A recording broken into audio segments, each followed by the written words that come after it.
دا خبره ډیر کرات مخکې ما کړل چې د الله دین د چا د افرادو محتاج نه دی او نه دین په اشخاصو پسې دی.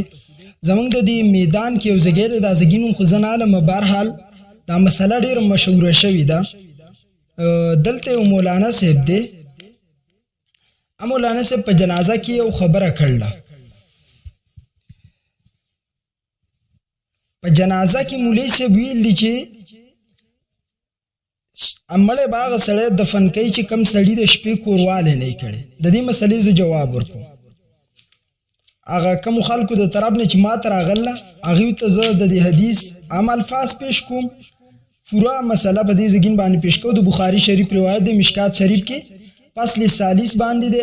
1715 نمبر حدیث دی.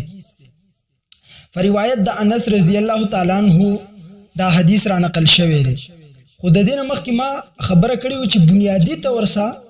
بنیادی تور سره انسان ځان مضبوط کی، یعنی د اسلام بنیاد لکه رسول الله علیه السلام د سنتو تاکید ورکاو. صحابه کرام څه فرمایي یا رسول الله همیشه د سنتو تاکید راکې دا خراته وایي کنه د دې بنیاد څه دی. صحابه د بنیاد تپوس کوي کله چې د یو شی بنیاد مضبوط شو بیا تاسو خپل باندې پاتره اساس مضبوطی چې بنیادی تور یو شی مضبوط شو بیا هغه همیشه لپاره مضبوطی. نبی علیہ الصلوۃ والسلام وایي چې کم سړی د سنتو دعوا کوي معنی د سنتو بنیاد چې دی سینه د کینې نه پاکه کا د سنتو بنیاد دی. دا کوفرای نه د کینې نه پاکه کا دا دماغ پاک کا سینه پاکه کا تاب الله په خپل سنتو تراو بلی کینهګر سړی الله چرته سنتو ته نه رابلی. عزیز زه په دې باندې یو خبره کوم خبره نشي خدا خبرې کول چې تر سوزوم د تر زوی سوزوم پته شته. د مسلمانانو ابتدایي زمون مليانو چې خلک مخالف دي په دې خبرې دي. مونږ بچی ته وایو د پلار ادب کوه، مونږ راره ته وایو د تر ادب کوه، مونږ تر زوی ته وایو دا د تر زوی دی رور دی، دا د تر زوی دی رور دی، په د سر قربان کا په د ځان قربان کا. مونږ دا خبرې کوو په دې زمون خلک مخالف دي. حدیث مبارک نبی علیہ السلام فرمای امر الرجل سن وابی تر خو په مثل لفلار دی ظالمه تر خو دسي ادب کوا څنګه چې د پلار کې د دسي احترام ورکوا څنګه چې پلار ته ورکې. دا موږ ته زموږ دین شریعت دا خود الله نو چې تر د الله نبی فرمایي د تر مثال د فلار دی نو د تر د زوی مثال ضرور دی چې کله د تر زوی رور دی په ایمان وای ارقیب کې دی شي اتربور کې دی شي. د تربور دوه معنی دي. یو دا زما ستړي دا زموږ د پښتنو شیزونه پیژاندلی نه. تربور معنی د زما ستړي کله چې تاسو کور کې غم وشو د مړ په انسان ډیر سخت درونی تر زوی نه وځي کورته تر زوی هغه جنازه اوچتای دا ستړي اوچتای تاسو ستړي تر زوی دی تر دی. دویمه معنی ده د تربور دویمه معنا د کمې پوره کول د انسان عزت راوستو. لکه ستا کور کې واده دی زه درلم زما د تر د زوی واده دی الته کسان تاسو کوم مولانا صاحب څوک دی خلک ورته وي دا دی تاسو د زنګوټي تر زوی دی اب سور خوشاله شاله کو ګور مونږ څنګه الک لجینې ورکړه د تر زوی یاغه دی راغلی مولا دی راغلی. بهرحال په دې خبرو باندې زمونږ دا کوپلې نه خلاصيږي. مونږ دې ته صرف پر د رقیب سوزو ستا رقیب څوک دی زه شم زه رقیب سوزوم زه په څه شي سوزوم دا ګیره ده دې د خلونو زبر ټول نه خلک سپګوري په دې رقیب سوزوم انن می هغه پټکې هم نه دیوا نن بیا پټکې هم نه دیواله په دې سره سوزوم نه یو سره ستا مخالف نشي کېده. زه خپل وېم زماز لډیر صفا دي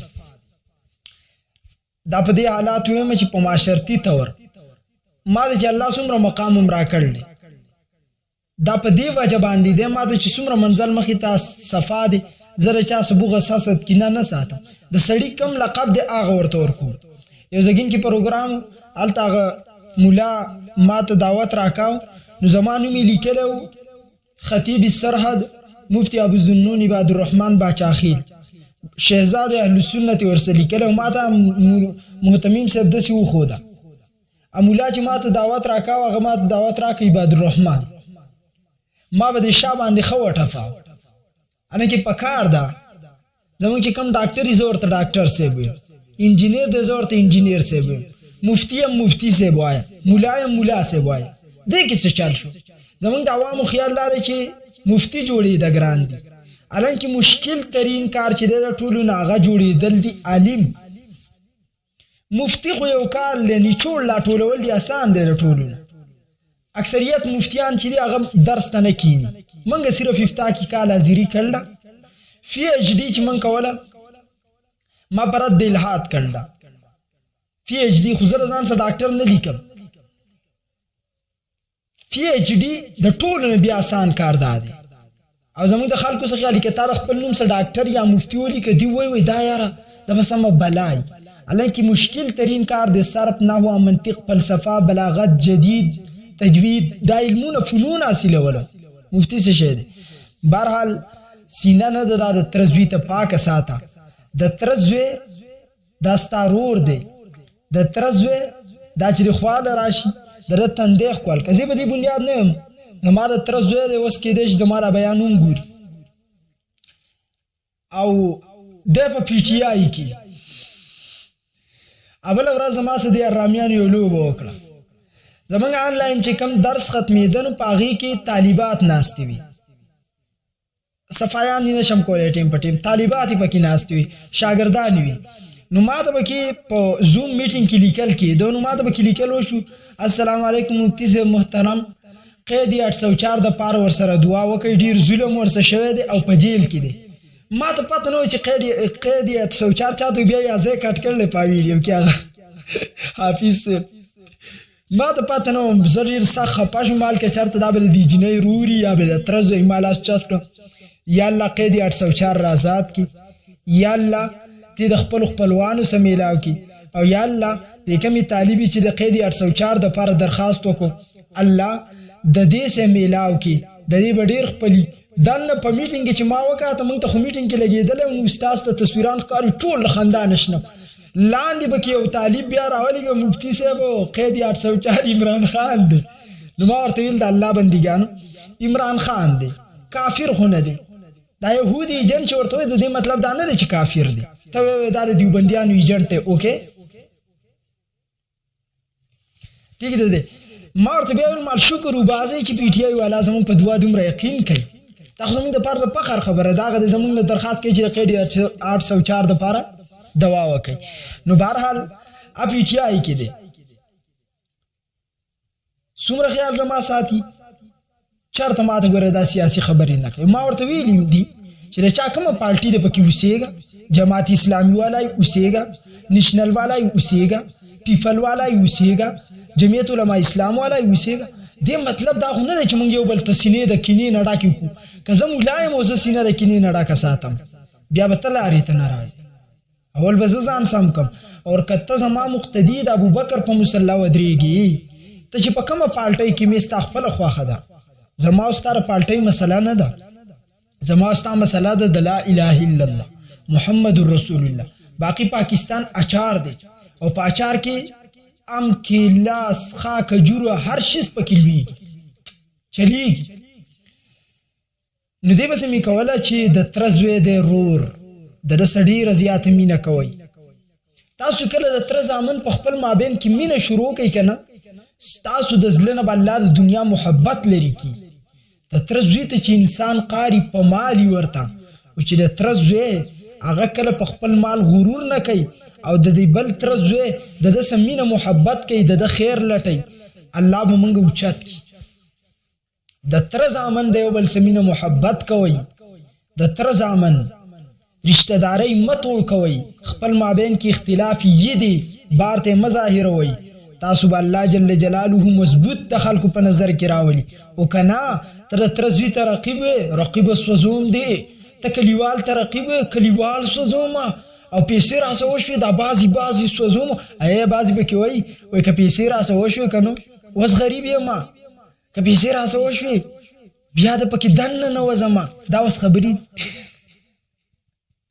بهرحال صحابي ته وڅو که یا رسول الله د سنتو بنیاد څه دی؟ نبي علیه الصلاة والسلام وایي سینه د کینې نه پاکه که،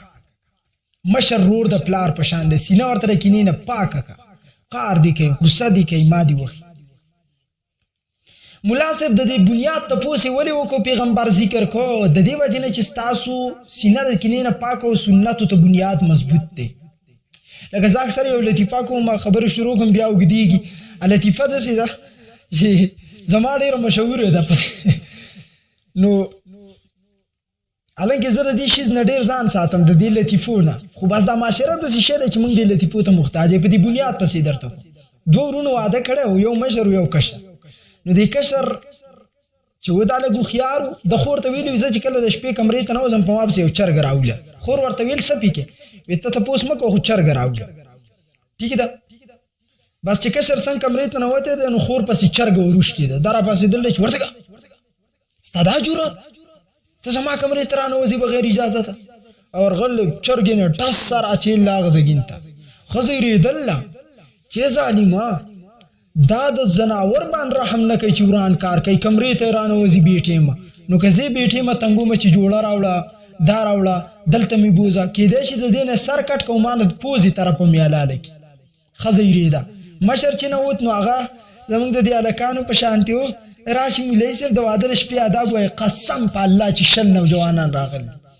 موږ ورته آداب وایي مولوي صاحب څه خواږه ماږه وړی شو که نه شو وړی ویې سوال نو مشر چې د هغه په جب کې اوس ټاپیان یې ښودي دي ګلاب جامن یې ښودي دي ورنوتی دی زه وایم چې تا ته مې ایسته کتې ښځې ته وایي زه وایم چې ایسته ستاسه ناست وې زه خو پوره شومه زه خو سړی شومه بس ښځې ویلي چې دا خو د دلګانو عدله دی بس په سبا نن یې دې ټاپیان خوړلي سبا له ورته وایي شابه که لاړ شه چرګ راوړه شابه که لاړ شه دا شیز راوړه جوړه راوړه والی راوړه امیل راوړه په مشر باندې ښځه حکمونه چلوي د کشر نه یېرېږي یو ځل لا دواړه رونه ناست دا مشر ورته وایي چوټا تا دا ښځه څنګه یېرول د زما نه خو نه یېرېږي ورته ویل تا واده به شپه څه چل کړی ویل ما ټاپیان یې دننه کړي وي ګلاب جامن و ګوتۍ مې دننه کړي وه ورته ویې خدای دې غر کړ نو د باندې پوه شوی دی چې ته دلې ما داسې چل کړی چې ما مې خور ته ویل چې چرګ راولېږه چرګ یې راولېږه مې حلاله کړه چې ښځې ته پته ولګي چې دا سړی د دماغونه تیز د دې څه پالتو فرمایش به م نه کوي او رامیتوبونه به نه کوي تنګې به نه بس مشر چې دا اورېدل دي کور ته راغلی خور ته وایي حقې خور ته وایي ته په ما پسې بېګاله یو کال بعد وي بېګاله به وایي ته په ما پسې چرګه کمرې ته راولېږي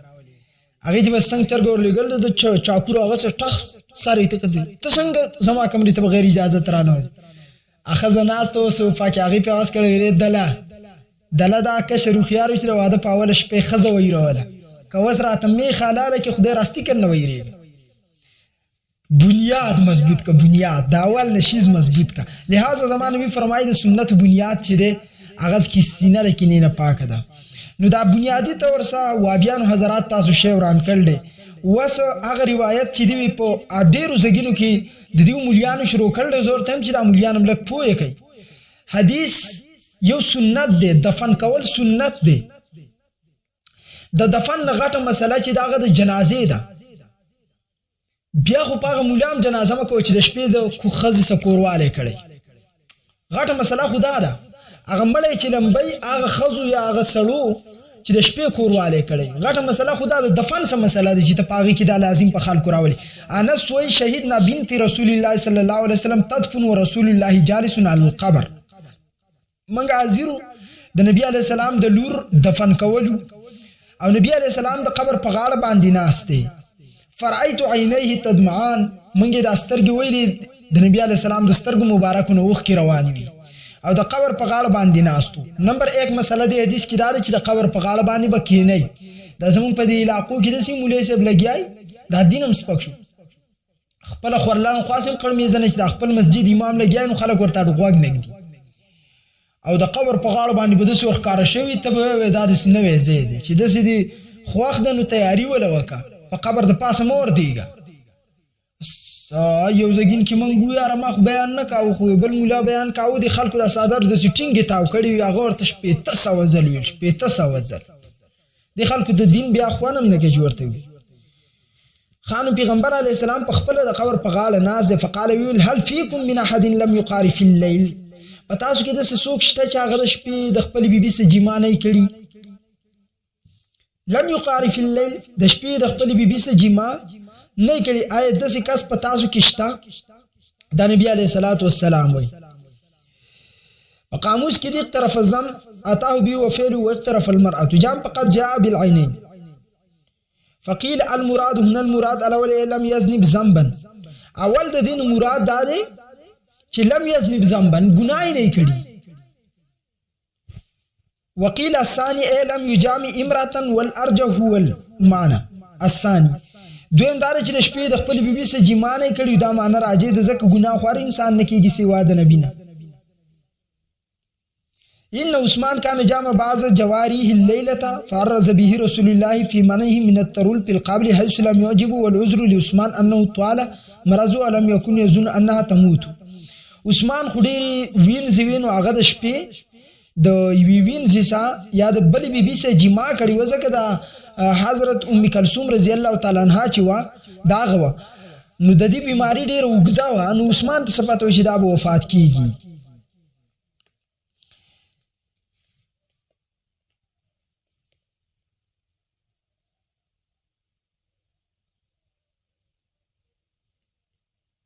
بیا دا شرح په خپل باندې لیکي حاشیه چې عثمان ته عذر د دې وجه نه قبر ته کوز نشو یعنی دا وجه نه ده چې یو سړی د شپې د بیبي سره جما وکړه اوس به هغه دغه خور مړه شوه به قبر ته نه کوزي او د الله بنده ابو طلحه څوک چې ور کوزېدو ابو طلحه څوک د حدیث کې خصوصیات دي لکه څنګه چې پیغمبر خپل لور ته خپل صادر ورکړل کې صادر ابوبکر ته ول نور کا سوال ده چې ته په دې کې دفن شي دلته خصوصیات ده د دې په اړه کې پیغمبر علی السلام ډیر خفاو نو پورا تدفین کامل دی ته ویل شي چې په خصوصي تور سوي شي چې د شپې چا جما خو نه کړي ابو طلحه ویلانا ما نه کړي د شپې فنزل فی قبرها نو هغه قبر ته کوز شو دلته دال پازم نشه په بخاری شریف کې نور چې آیت د دفن کړي کنه د خو قبر ته کوز شوی دی پیغمبر علیه الصلاۃ والسلام دا نه ویلي چې په تاسو کې چا جما نه کړي هغه د کوشي په دې حدیث کې پورا الفاظ کچا به کې خو د 50 لک روپے ورته زما غریب د طرف نه اعلان کوي چې رقم طرف ګردا باور نبی علیہ السلام تاسو کې د سوکشته چا جما نه کړي ابو طلحه ما نه د کړي نو فانزل فی قبرها فنزل فی قبرها قبر ته کوشه صرف کوزیدو خبر راغله دام نه دراغلی چې دفن کړي داو کنه ده وسه خصوصیات په دې کې چې قبر ته کوز کړل لہذا دا مسله دومره لازمی نه ده ک سړی د شپې جما وکي ودی کی یو طرف ته الک مل دی پروت دی بل طرف ته خاوند مسافرین راغی صحابیه ده هغه صحابي چې کله مسافرین راغی بیبي هغه ته تکلیف نور کاو چې د ستړی شوی مسافرین راغله د شپې ورسه کورواله موکو په یو کمره کې مړ پروت دی په بل کې کورواله کیږي مناسب دلته بس جواب کې د دین هټ کر کامو بیش 1,24,000 صحابه دي دومره صحابه او بیبیانی به وفات شوی صحابه وفات شوی دي آی پیغمبر الترا شرط لګول چې چا د شپې د بیبي سره جما نه کړی د کوشي داسې مسلې م بیانو چې دا غین په امت کې فساد انتشار فرقواریت لویږي اسن قصه ورانه ده سمش دومره سره پر کافی ده د دې په ځای چې د رش مسله بیان کړی وي چې په قبر باندې زمون په دې علاقو کې روسته او بخلک نه توي دا بیان کا چې په دې قبر باندې روسته او بتوي دا مستحب دي دا مسله خو دې صرف دومره وایي چې بهتره ده د دې حدیث په تر زمون علما دا وایي چې خپل سړی نمبر 1 شرط روري یو خزه وفات ده یا کم سړی دفن کوي که سړی وفات ده بهتره ده چې هغه د شپې جما نه کړي د شپې د بیبي سره جما نه کړي هغه سړی دی دفن بس دومره وای بهتره ده باقی دا نه ده چې لازمی خبره ده ځکه د حدیث کې د یو صحابي خو نه د پیغمبر علی السلام د یو لور وفات شوی ده او پیغمبر علی السلام په خپل قبر په غاړه ناس دی په کار خدای چې پیغمبر علی السلام په خپل کوشش شوی وکړ دینه بوستام سلام راو باسي چې پلار بل قبر په غاړه کینی او نور خلک به مړ قبر ته کوزي مړه مولا ګاډي واډي وای قوم تبا برحال دومره به کافی د دې لپاره ما صرف په دې حدیث باندې تاسو ته باس کاو چې دام زین ته کوش